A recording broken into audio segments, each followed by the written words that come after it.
সাধারণ যে তার যে গতিসীমা, এই গতিসীমার যে তার যে এবিলিটি, এই এবিলিটির বাইরে সে চালাইতো, তখন কি গেছে অ্যাক্সিডেন্টটা বেশি হইতো।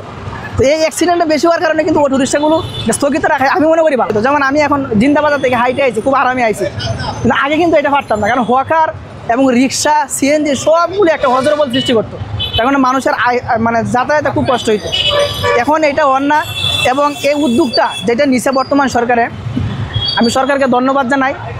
বর্তমান যে ম্যাজিস্ট্রেট তাই না যে উদ্যোগটা নিছে, আমি মনে করি খুব একটা ভালো উদ্যোগ নিছে এবং পরিবেশ আগের মতো একটা সুন্দর একটা পরিবেশ সৃষ্টি করছে।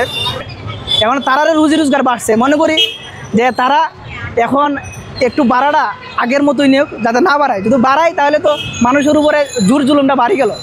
এখন একটা জিনিস মানে তাদেরকে জিজ্ঞেস করলে বলবে যে আমরা এখন বেশি চাপ নিই, চাপ নেওয়ার মানে তো তারা রুজি রোজগারও বাড়ছে।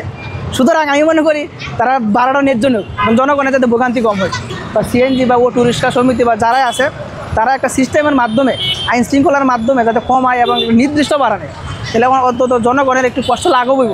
তারাও তো দিন শেষে রুজি রোজগারের জন্য আসে, ন্যায্য বাড়া তারাও নেব এবং জনগণও ন্যায্য বাড়া দেব।